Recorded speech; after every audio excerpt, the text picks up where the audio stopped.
This is the new Renault Clio. To keep it looking fresh, they've given it some design tweaks. There's new interior trims too, including a new equipment level called Esprit Alpine. Sporty. Yet despite the new look and decent levels of equipment, Renault has managed to keep the price below its key competitors. But is the Renault Clio cheap and cheerful or cheap and nasty? Let's find out. You can get the Renault Clio with either a 1 litre 3-cylinder turbo petrol with 90 horsepower or this 1.6 litre petrol hybrid with 145 horsepower. But can this deliver sufficient performance? So I'm going to time this car from 0 to 60 with my specialist timing gear. Here we go, hold on the brake. Yeah, we're going.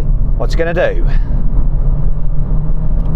That's all right, 8.6 seconds. Renault actually claims 9.3 seconds, so I'm pleased with that. Now the 1 litre will do 0 to 60, according to Renault, in 12.2 seconds, which is quite a bit slower. So, are you better off spending the extra on this car?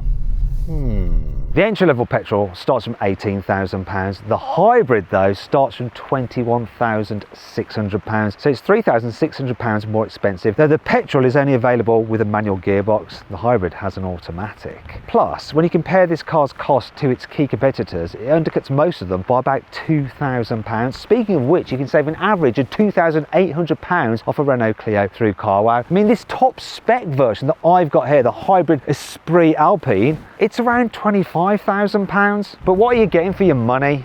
Well, considering this car is actually well equipped, it's a bit bizarre there's some blanked out buttons here, even on this top specification version. And in some places, the quality of this car isn't the best. This whole center console feels a little bit on the flimsy side. There's not even a light for the vanity mirror. Trims on the door are hard and plasticky and down here, but that's normal in this class of car. And yeah, I think the armrests here are quite hard, so you do get a bit of elbow ache if you rest your elbows there on longer journeys. But then there's other bits that feel nice, such as the steering wheel with this tricolor stitching here, and these new sport seats, they look good as well. Plus this Alpine version, look, you get sporty aluminium pedals, which are part of the updates of the midlife facelift, but there is some more inside as well. There's new materials here on the dash and on the doors, but the overall design of the dash is exactly the same as it was before, which is no bad thing because it looks good and it feels good as well because you've got soft touch materials on there. And you know what I'm pleased about? The fact that Renault hasn't been tempted to put the climate control system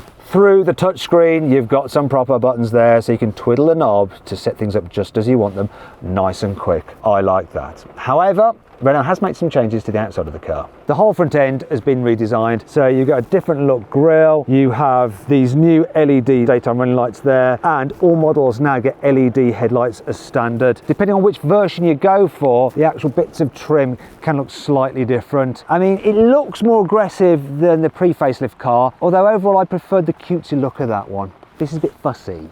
There's hardly any changes down the side, apart from for this Esprit Alpine version, which is a new model in the range, which seems to have center locking wheels, but that's just fake. Now, wheel sizes start at 16 and they rise to these 17s, and you got a whole load of new wheel designs. All versions of the Clio get black mirror caps. You also have black window surrounds, apart from the mid-spec car, which is satiny. Speaking of which, this Alpine version has this satin bit of trim down here as well. But really, it's identical to the pre-facelift car with the same hidden door handles there, which kind of look cool but a little bit more awkward to operate than normal handles.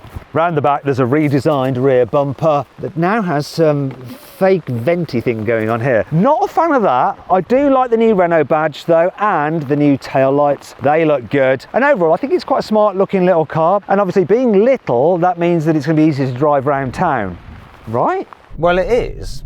However, there are a few niggles that go against it. This pillar creates quite a bit of a blind spot. There's a large pillar at the rear as well, and this area here, which has all like the cameras and stuff, does mean that the visibility through the centre of the windscreen is limited. Also, the dash is quite high, so I've jacked the driver's seat up quite a bit to be able to see out. Minor niggles, I know, but it's worth mentioning. So too is the fact that the suspension does feel a bit on the firm side, so if you hit a bump you get a slight jolt. A Volkswagen Polo does go over bumps with with a little bit more ease. And if you want to see my full in-depth video review of that car, click on the pop-out banner appearing now or scan the QR code on screen. Now, this being the hybrid, it will drive along in electric only mode, and actually it's quite responsive as well when you put your foot down, so it picks up nicely. When the engine cuts in, it's pretty seamless, and sometimes hybrids can have grabby brakes, but while these don't feel the most natural in terms of braking, they're not grabby, which is good. As for the maneuverability, turning circles 10.4.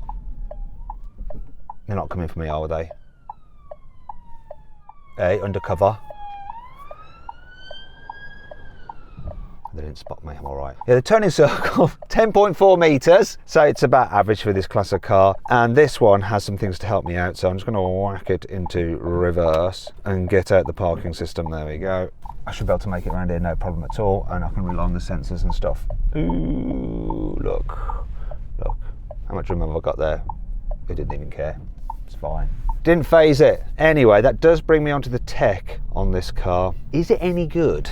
Well, unlike the Megane and the Scenic, the Clio doesn't have Renault's latest infotainment system. That actually operates Google. This is the old system, and you know, it's okay, but look, the graphics and the speed of it's all a bit laggy. The layout is functional, you know, it's easy to find your way around, and you've got Apple CarPlay and Android Auto. Now, what is a bit annoying is that on the entry-level car, you have a smaller screen, and well, it looks like this. If you want this bigger screen, you need the mid-level or this top-spec car. That brings you onto the digital driver's display. Looks all right, actually. So we've got some new graphics compared to the old car, and you can toggle through different menus and so on and so forth. The only thing is that it's only available on this range-topping Esprit Alpine. All other versions get a smaller screen, which looks a bit... They're really pushing you to this top-spec car, aren't they? Now, this car really shows its age down here. Look, the USB ports there, the old-school USB, and you've got an aux in. And there's the trusty 12 volt as well. Now, is there any USBs in the back for rear passengers? No, not at all. So no. So we've got Adam there and James because it's absolutely peeing it down outside. It's horrible and steaming up in here. But Adam is a little bit oversized, so I think I need to test the back space myself because I am an average size person. I'm just so average. Now, before we talk about adults, let's talk about babies. So it's quite easy to fit a child seat in here. ISOFIX are really easy to get to. And you don't really have to move the front passenger seat forward to even fit one of those bulky rear-facing seats, which surprised me a little bit because actually knee room in here is quite tight. Headroom's all right, there's plenty of headroom. Also, shoulder room is quite tight if you're trying to carry 3 people in the back at once. In fact, it's a bit of a no-no. I do think something like a Skoda Fabia, while not spacious either, is slightly more roomy in the back. And to see my full in-depth video review of that car, click on the pop-out banner up there or follow the QR code on screen now with your mobile phone. And that brings me on to what this Renault Clio is like to drive on longer journeys. If you're changing your car, then you've got to check out carwow, because there's nothing quite like knowing that you're getting a great price both when selling your old car and finding a new one. Carwow makes all the stuff that's hard work about car changing, like the haggling, the no-shows, and the nasty surprises, a thing of the past, life-changing. Now, if you want to go to carwow right now, I'll put a link in the description of this video and the pinned comment. Alternatively, you can click on the pop-out banner appearing in the top right-hand corner of the screen now, or scan the QR code on screen using your mobile phone to go directly there. Car change, carwow. Well, at high speeds, there is a bit of road noise, a bit of wind noise. You know, this is a small car. Though, to be fair, it feels fairly solid and planted and confidence-inspiring. That it's a bit more like a big small car, or should that be a small big car? It feels more substantial than it actually is, if that makes sense. Now, in terms of the punch from the engine, well, if you need to suddenly accelerate, it does pick up pretty well with this hybrid system if you floor it. Slight delay where everything figures out what it's got to do, and then it does pull reasonably well. It's as quick as you need it to be. What about the economy though? This car's supposed to do 67 miles to the gallon. I'm only averaging 38. Ooh. So would you want to buy this car if you're going to be doing lots of long journeys, say if you're a travelling salesperson and you need to carry loads of samples around with you? Anyway, that brings you on to how many of your samples you could actually fit in this car's boot. Boot capacity on the standard Clio is actually 390 litres, which is bigger than the boot on a Volkswagen Golf. However, this hybrid version, because you've got some batteries and stuff in there, it's slightly smaller, it's 300 litres, though that's still bigger than the boot on the hybrid Golf. And the Golf is supposed to be a bigger car. So it's a nice practical shape. There is a bit of a load lip to lift stuff over. And what's a bit weird is that in the pre-facelift car, you used to be able to get like a adjustable boot floor, whereas I don't see where it is on this particular version, and this is the range stopping model, and it does mean that when you fold down the rear seats, you do get a little bit of a, oh, come on, seat belts, let go. And you've got snaggy seat belts. Oh, finally, you get a bit of a lip there, so you have to like lift things over to push them to the front, which can be a tad annoying, but overall it's pretty practical in terms of boot capacity. But what about practicality elsewhere in the car? So you've got decent sized door bins, look, they can fit a big bottle. You also have a slidable armrest, but underneath there is a smallish yet deep cubby. There's a couple of cup holders down here. You can take this size bottle and even this size bottle. You've got some storage there, or a place to charge your mobile phone if you've got the car with wireless charging. And then in the back, there is enough space for a bottle, or maybe two in the rear door bins. Though beware, you could have a spillage, especially if you drive like this. So I'm going to pop it into sports mode, so it adds a bit of weight to the steering, makes the throttle a bit sharper.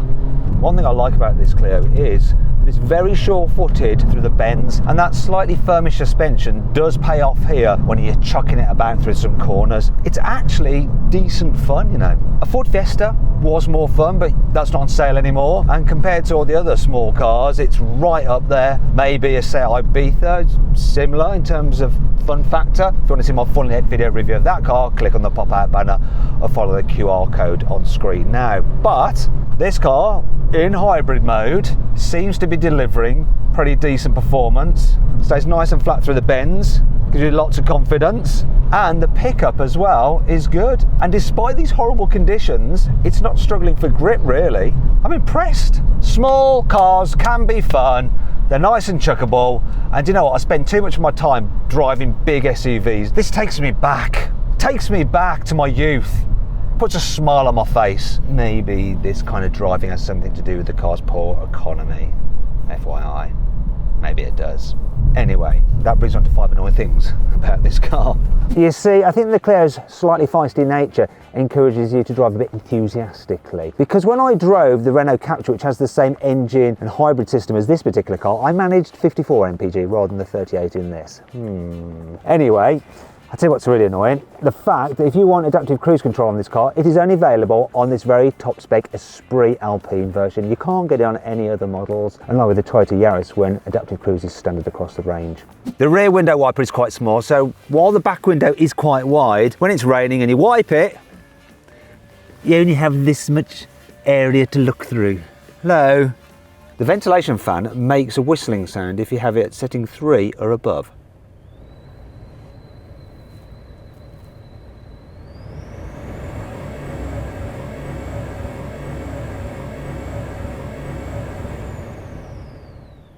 Because the fuse box is here in the glove box for right-hand drive cars, while the glove box is quite deep, it's not very wide. Whenever you operate the height adjustment here on the driver's seat, it's so close to the door and the trim is quite rough that you end up just like rubbing your knuckles against it. And so after a while, it all gets a bit sore. However, it's not all bad. That brings me on to 5 cool things about this car, because at least the Renault Clio, if you look down here and I pull this lever instead, I have quick release for the backrest. Oh yeah, that's sleep mode. There's ISOFIX on the front passenger seat, which is handy if you've got 3 children or you've just got a very needy child and it likes to be next to you. There's 8 different lighting choices for this little strip of trim here.